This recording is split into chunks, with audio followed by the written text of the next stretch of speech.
Okay, thank you. Can you see my screen? Yes. Okay, Perfect. well, first of all, thank you to Professor Carbonara for inviting me to this prestigious conference. It's a great honor to be here, so thank you very much. I'd also like to thank Professor Rager for his tributes to our three esteemed colleagues. I'd like to start with the title of my talk, which is Towards a High-Performance Foucault Pendulum for the Measurement of Relativistic Gravity. And I'm Matthew Cartmell. I'm in the Aerospace Centre of Excellence in the University of Strathclyde in Glasgow in Scotland. And my two co-authors here are Nicholas Lockerbie of the Scottish Universities Physics Alliance in the University of Strathclyde in Glasgow, and James Fowler of GILA, which is at the University of Colorado in the USA. So the talk is based around the extremely well-known concept of the Foucault pendulum and its possible application as an instrument for extracting a measurement of the relativistic effect of frame dragging on Earth. Frame dragging is an effect by which inertial frames are dragged around a central rotating mass due to the effect of gravity on the surrounding space-time. And a theory for this was proposed by Hans Thierring and Josef Lenzer in 1918 and is known as LT. But in fact, if you dig deeper into the history of this, you'll see that Einstein himself was also directly involved. And some people would suggest that in fact, this theory should be called Einstein-Thierring-Lenzer, or ETL. But frame dragging is now formally attributed only to Lenzer and Thierring in that order and known as LT. So we will persevere with that. So today I'll be talking about the Foucault pendulum in terms of its history, its fundamental operation and modeling. And I'll move on to a test experiment, which we carried out on a pendulum in Scotland, the problems that can be encountered, and then we'll move on to the challenge of measuring frame dragging through Lenzer-Thierring precession. I'll summarize a method of analysis for Lenzer-Thierring precession, and then I'll show that this can be calculated for the Foucault pendulum bob mass. And finally, I'll very briefly summarize the new experiment. Okay, well, the Foucault pendulum is named after its inventor, Léon Foucault. And he demonstrated his simple but brilliant idea for a pendulum to sense the motion of the Earth in the Paris Observatory in 1851. So on the left, you can see the more well-known 67-meter pendulum in the amazing surroundings of the Panthéon in Paris. And the picture in the middle shows an illustration of a public demonstration of Foucault's pendulum on the 50th anniversary of its original test. So this picture is interesting because it shows the careful launch procedure that's needed for proper motion of the pendulum. In this case, a restraining cord is burned through to launch the pendulum with as little extra perturbation as possible. It also shows the public appetite for science at that time as well, which is very interesting to see. And on the right, we can see how it works. So the North Pole as a fundamental location to consider. The pendulum aligns itself with the inertial frame of the so-called fixed stars, and the Earth revolves below it. Okay, so in this slide here, I've borrowed a couple of animated graphics from a really excellent Wikipedia page on the Foucault pendulum. And you get a very nice description of the Foucault pendulum on that page. And if you're interested, this is a good place to start, in my opinion. So the upper left graphic here shows the locus of a pendulum swinging with respect to an observer in the laboratory. You can see that for the observer, the pendulum swing plane appears to precess around. And there's also a degree of ellipticity in the swing, which we'll return to later. And you can see the rotating points of the compass are shown for reference there. The lower graphic shows the pendulum located at a latitude of 30 degrees north. And in Foucault's case, the latitude of his pendulum was at 48 degrees 52 minutes north. So the plane of oscillation there would make one rotation in 31 hours 50 minutes with a precession rate of 11.3 degrees per hour. And it's interesting to note that conservation of angular momentum requires the Earth and the bob to exchange momentum. Okay, so here, if we calculate the daily precessions for pendulums, which could be located across the world from the South Pole up through the equator and then up to the North Pole, we get this sort of stretched out S-type characteristic you see here on the top left. And this result came from our own modeling, which I'll summarize soon. And last year, we built a test pendulum at the University of Strathclyde. And this was very much a precursor experiment, simply to get a feel for the problems that you would have. So the aim of the experiment was pragmatic, really. It was to test as many of the literature claims as possible and to get a feel, as I said, for the criticisms and problems that many people have raised for Foucault pendulum operation. We decided to modulate the length of the pendulum using a linear drive at the top. And you can see that shown in the picture on the bottom left there. And to base the oscillating suspension point on a high quality spherical rotating joint, which you can just see just here. The wire was initially made of 97% tungsten in order to minimize creep. But we had to revert later to cheaper piano wire because of the difficulties of handling brittle tungsten wire. The bob was made of tungsten too, in order to get as much mass as possible per unit volume, because it's very high natural density. And the movie on the right, which I hope will play, shows the pendulum swinging in the laboratory. Yeah, there you go.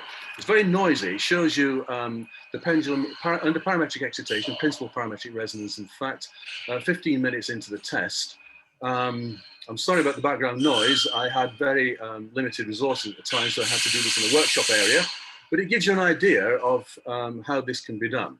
So this was a 4.685 meter pendulum nominal length there, and it's driven through a length modulation of 0.001 of that. Okay, so let's move on. Okay. So here we move on to some physical data for possible locations of an Earth, noting how the radius of the Earth and little g both change with location. And in fact, if we plot these characteristics as functions of latitude, we can see the two opposing characteristics that we show here. And it's also interesting to see the less systematic variations of these locations with sea level too. Nothing particularly important for this work can be drawn from that, but it's an interesting point perhaps. Okay. So there have been many models for the Foucault pendulum. Although we started ours from scratch, there's nothing particularly special about our model, except that we've retained the nonlinear terms, including the Coriolis terms, the centrifugal terms. And you can see the pendulum located on the left there with respect to an Earth fixed frame, and then a closer view of the local system fixed at the location of interest, which is denoted here by the point P.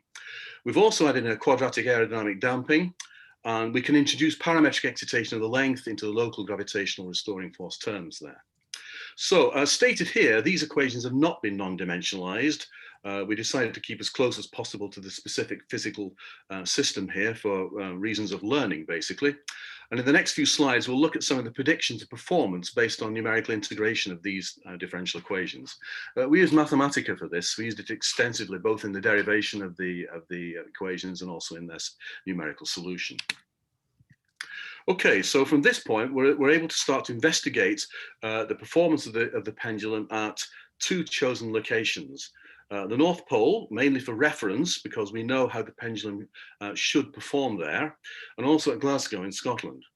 And we look at two cases here, one in which the pendulum is a passive device, so its subsequent motion stems from initial conditions, and also then an active system where we use the initial condition to set it in motion, and then we maintain that motion by means of parametric excitation of the length. Sorry.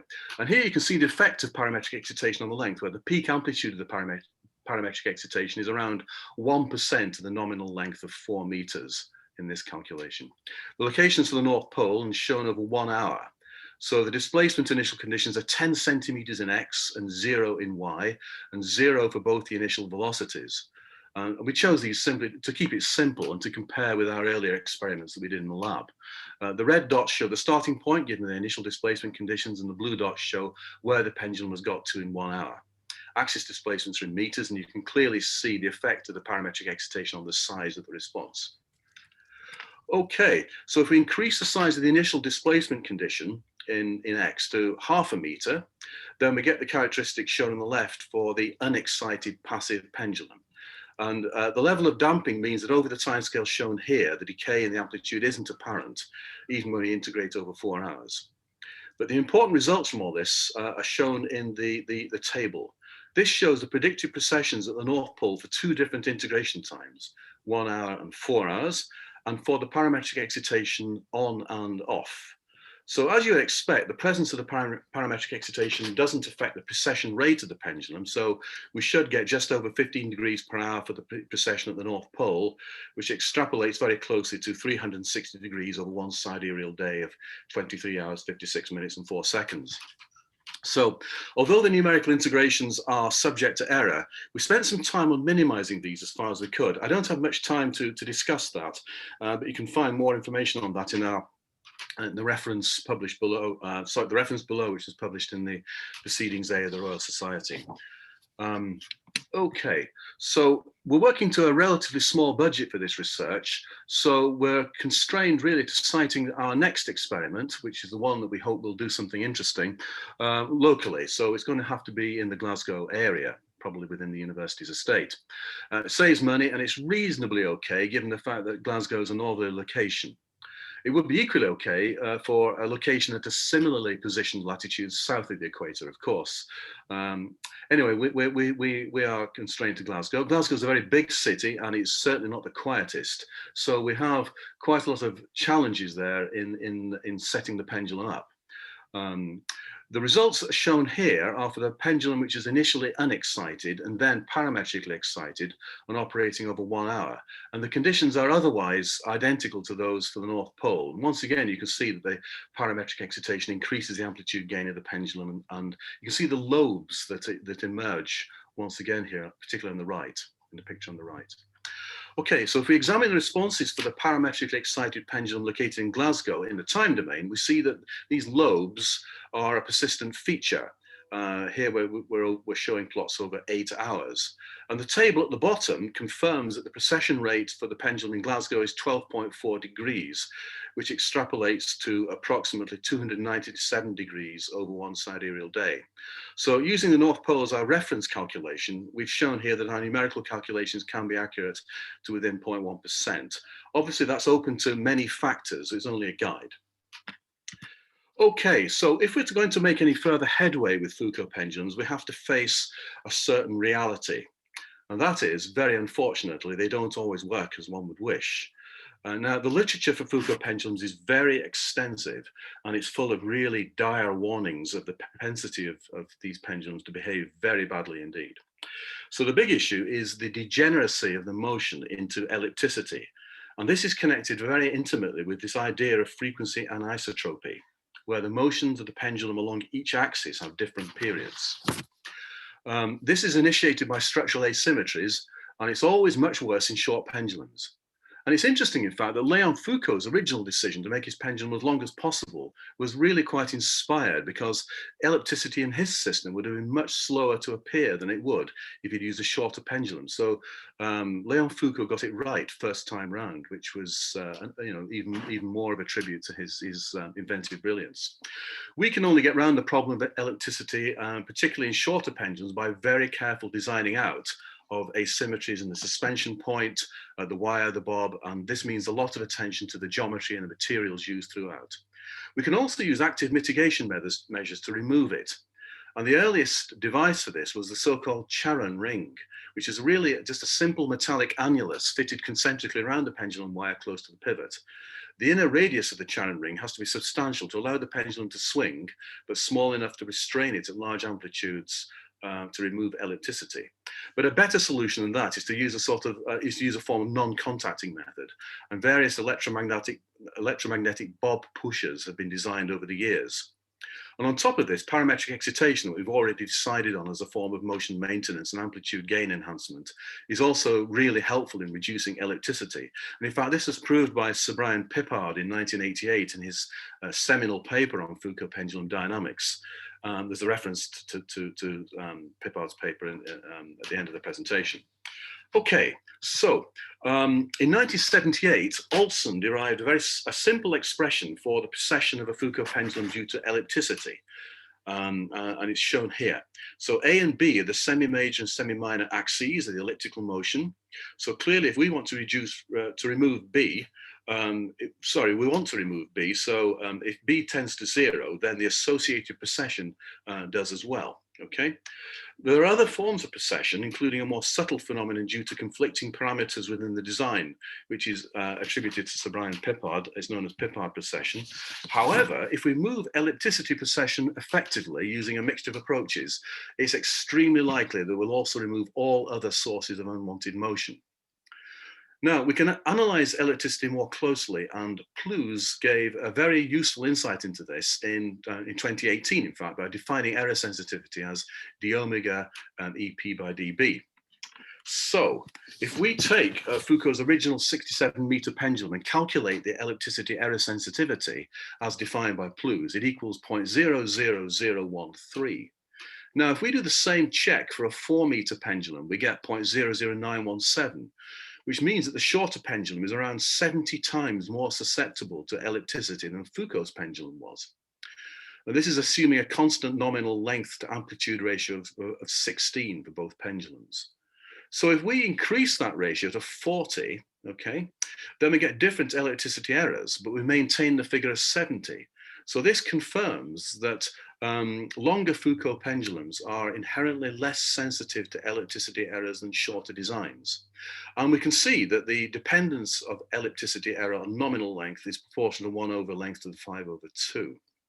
So at this stage, we can pause to assess what we have so far. We're constrained by location, money, and facilities to have to build a relatively short pendulum. So we're planning for a nominal length of 4 meters. That means we really have to optimize our design and manufacture and installation. We need to use parametric excitation of the length, and we need to build a really good electromagnetic pusher. And the best pusher design for this, in our opinion, is down to Professor Reinhard Schumacher's team in Carnegie Mellon University. And in fact, Professor Schumacher and I have been in dialogue about this, and we'll be using a version of his approach. The electromechanical design and installation for the pusher has to be the very best quality, but this can be achieved cost effectively with care and attention to detail. And we can also rely on the parametric excitation to stabilize the pendulum to perturbations, which is another good reason for using it. So the previous discussion showed that it's possible to build, in principle, a practical Foucault pendulum, provided we take great care, and to do that reasonably economically. So now I want to move the focus of this a little bit to look at the application for the pendulum as a measuring instrument. Now, back in 1984, when in fact I just finished my PhD, Brzezinski, Polnareff, and Kip Thorne conjectured that a Foucault pendulum in a polar location could be usable as an instrument for measuring frame dragging. Their idea was that if a suitable external inertial reference frame could be identified, probably in the form of a visible star, then a terrestrial pendulum at the North Pole should, in principle, be able to pick up the tiny precessional motion due to frame dragging, so-called Lenser tearing precession, noting that this would be the order of 2 billion times smaller than the Newtonian rotation of the Earth. Well, there's a much wider context to the measurement of frame dragging, and it has an almost 50-year history of measurement backed by the Gravity Probe B project, which is a fascinating tale of scientific skill, persistence, teamwork, ingenuity, and also exceptional cost. It was reckoned to have cost around $750 million to achieve the final result, which was a positive confirmation of the existence of frame dragging, which was obviously a really significant support in the effort to prove general relativity. Now, as well as this, the Lageios-Lares satellites provided a further estimate, consolidating frame dragging further. And in fact, Professor Ignazio Ciuffalini of Sapienza University was in fact the leading scientist behind the Lageios-Lares measurement. Okay, so Gravity Probe B used IM Pegasi HR8703 as the guide star and used its onboard gyroscopes to measure LT to within 15 to 20% of the expected result. Lageios measured LT precession in terms of the drag in its orbital plane, and although the accuracy is debated there, it's without doubt that Lageios also obtained an authoritative measurement of frame dragging. But both measurements came in at a pretty substantial cost and were made in low Earth orbit. Okay, so what are we going to try to do here? Well, one of the most direct ways into the mathematics of frame dragging is to use the analogy between electromagnetism and gravitation. And so the techniques within gravito-electromagnetism, or GEM, have been developed in recent times to provide the framework for this. So we get into this by starting with Maxwell's equations, interpreting them physically, as we see in the text boxes, And the main points are that the quantity of electric field in a region of space is defined, as is the looping of a magnetic field. The curl of the electric field equals the negative of the time rate of change of the magnetic field, and the curl of the magnetic field is proportional to current density and the time rate of change of the electric field. So these are Maxwell's equations, and GEM is based on some important simplifying assumptions. So we have to make the point that it offers an analogy of approximate accuracy. So in particular, these assumptions are that we're limited to a weak gravimetric effect on an accelerating mass at relatively low velocities. And this is reasonably analogous with an accelerating charge producing a magnetic field, as per Maxwell. We also have the condition that in the vicinity of the Earth, where we're operating, we can fairly reasonably consider space-time to be stationary. And that allows us to decompose the Kerr space-time metric tensor into constituent parts, which then offers the basis we need to develop GEM. So for our little problem, GEM's a very useful technique for deriving a pretty good expression for Lense-Thirring precession. So we can see the GEM analogy directly with Maxwell's equations in the left-hand column and the gravitomagnetic equations in the center. We see the electric field of Maxwell's equations become the gravitoelectric field, and the magnetic field of Maxwell's equations becomes the gravitomagnetic field. The electric charge density becomes the mass density, and the charge current density becomes the mass current density. Right, well, it's important to note that the analogy does show some inconsistencies between the two systems of equations. The first of these is that gravity is attractive, but electromagnetism is both attractive and repulsive. So we do get an extra minus sign in the first and the fourth GEM equations. And the gravitational tensor introduces an additional 4 in the last equation. And a final point to make from this analogy is that certain higher order terms due to the curvature of space are justifiably neglected in this physically limited context. So what we have here is an analogy that works reasonably well for the restricted confines of locations close to Earth, but would not hold elsewhere in the universe.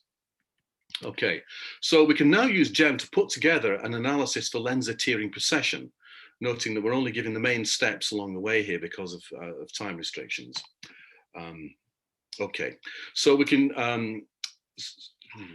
so Maxwellian electrodynamics gives us an equation for a dipole magnetic field as defined by B bar around here.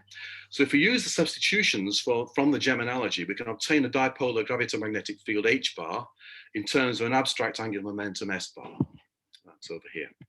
So if this angular momentum is replaced with the Earth's angular momentum, L prime, and in terms of the Earth's angular velocity, then the gravitomagnetic field emerges as shown in the bottom line of the lower box. And this is in terms of terrestrial quantities L prime and altitude R, big G, and the speed of light, C.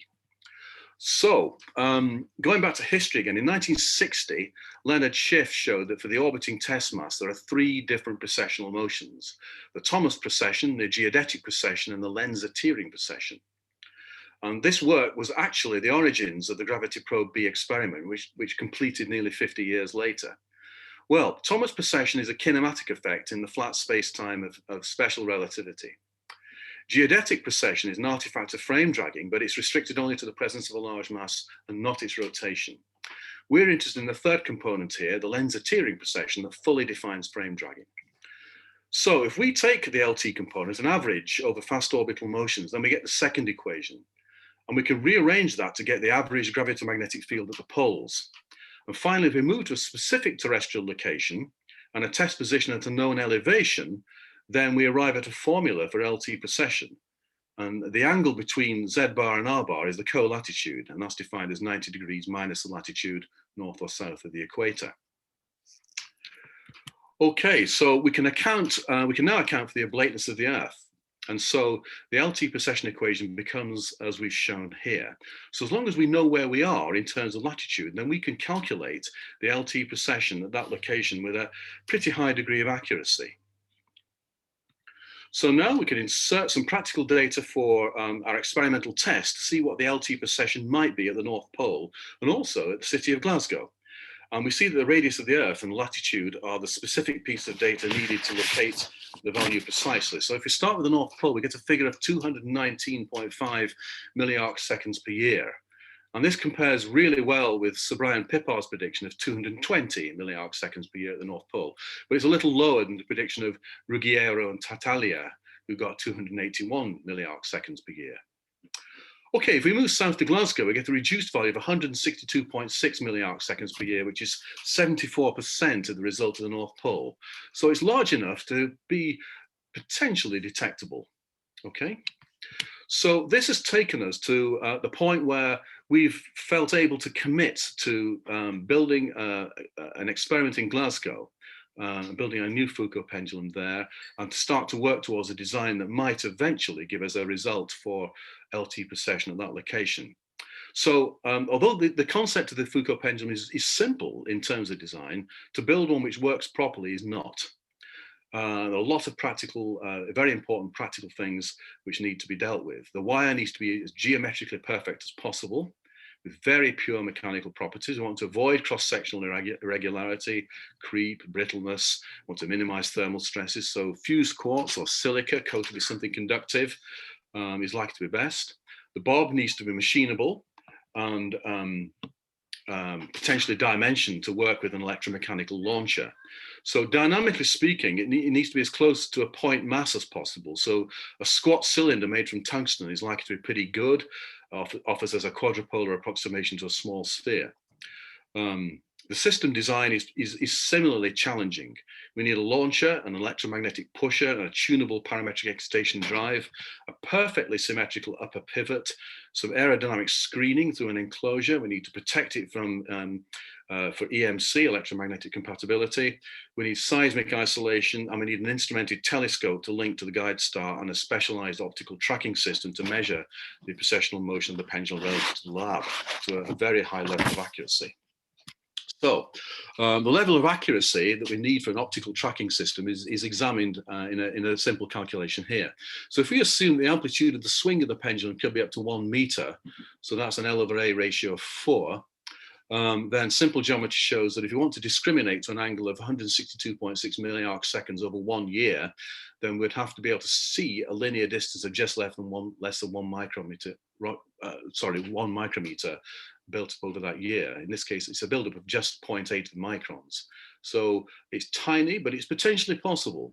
And we have a design underway to solve this practical measurement challenge. The measurement itself is most straightforwardly defined at the North Pole. So there it would be a case of subtracting the apparent precessional motion of the guide star relative to Earth from the total recorded precession of the pendulum on Earth. And that result would give you an estimate of Lt precession. Now, of course, you need corrections to establish the correct result elsewhere. And so for a non-polar location such as Glasgow, you need to add in one extra term and possibly a couple of others as well, minor correction terms, which we're working on. So in principle, the measurement could be extracted from the available data. So to conclude, we've derived a representative mathematical model for the dynamics of a Foucault pendulum at any location on Earth, and with nonlinear aerodamping and parametric excitation of the length. We've explored the problems that are inherent in Foucault pendulums, and we can confirm that if we can minimize ellipticity at source through good design, manufacture, and installation, then we can remove the remainder through the combined effects of an electromagnetic pusher operating on the bob and parametric excitation. The parametric excitation forces the pendulum into a steady state response. It reduces ellipticity, it stabilizes the pendulum, and increases the amplitude gain. We've analyzed frame dragging in the context of the Earth and applied gravito-electromagnetism to obtain the expected equation. And finally, we've developed a detailed specification of the design of a new experiment, which we hope will take us closer to achieving a terrestrial measurement of this. Okay, so finally, here are some of the main references, starting with the excellent Wikipedia page in our paper. We also follow that with important papers on Foucault pendulums by Pipar, Olsen, and Plews, and then the electromagnetic pusher design of Tarbert and Schumacher. There's an very interesting account, in fact, of the physics of frame dragging by Chartas. It's very accessible. And if you're interested in this, that's a very interesting website to look at. And of course, there's the paper published in Nature by Ciuffalini when the Legeas results came in. Finally, there's derivation of Lt Procession, which I wrote. And there's a very interesting further paper on gravimetric analysis by Ruggiero and Tartaglia. And there are many more references in our paper and more still in the Royal Society publication. So thank you very much for your attention. Thank you very much, Professor Cartmell, for your interesting talk. And my special congratulations for your measurements. I suppose that such measurements are extremely difficult to establish and to perform. So I wish you all the best for your future sensitive Foucault pendulum and your measurements. So I think there should be some questions or. Hello, everybody. Very interesting. Matthew, may I? I was quite fascinated by this frequency anisotropy in the pendulum. Yeah, I was not aware of, this kind of problem that depends on the length. So can you comment more about, let's say, your field in terms of quantitative data? I mean, how much does it really affect the pendulum behavior? Thank you, Walter. It's potentially extremely serious. And in fact, if your pendulum is almost not mechanically perfect, then the motion will degenerate, and it'll degenerate over time. So Foucault himself was very, very smart, because somehow he intuited that this could happen, and he built the longest pendulum he could possibly get away with, and he had a huge bob as well, which meant that the wire was somewhat stretched. And so the combination of effects in Foucault's pendulum really ruled this out for him. So he didn't really particularly notice it. And of course, being a passive pendulum, he had to restart it quite regularly. Now, in our case, we need to run our pendulum continually for a period of possibly up to 3 years.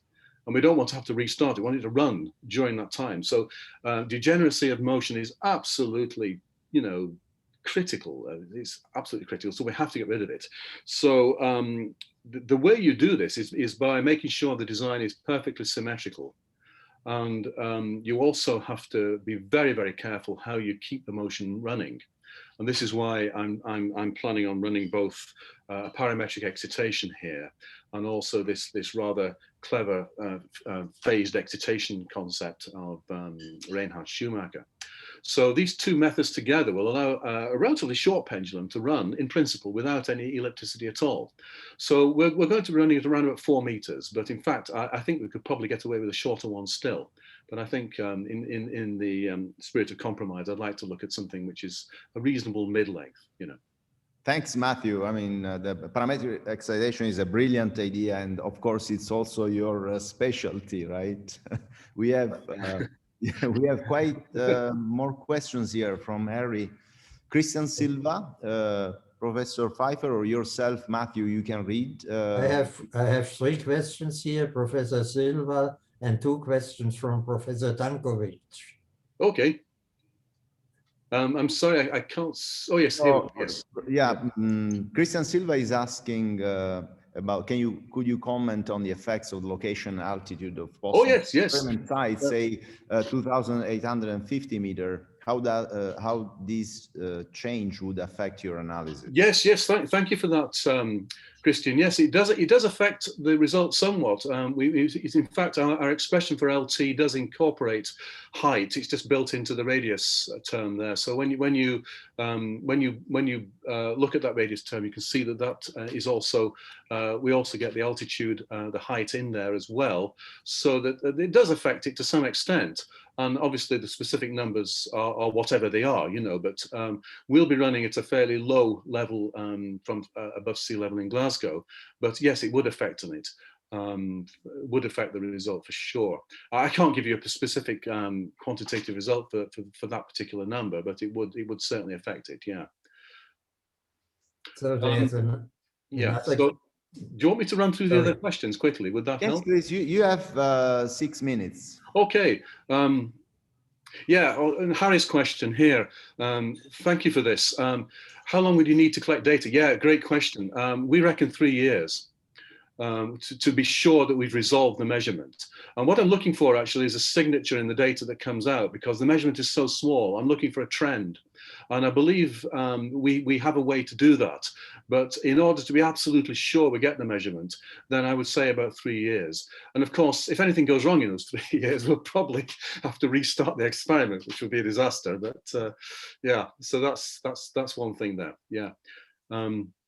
Harry is also worried. Yeah, again, Harry, thank you. You have a very good question. Small seismic events, yes. We are designing a special seismic isolation system for the pendulum. And this is something that Jim Fowler is particularly expert on, and he's done a great deal of work in this area over the years. So we are thinking seriously about that. Yes, we do have to think about that.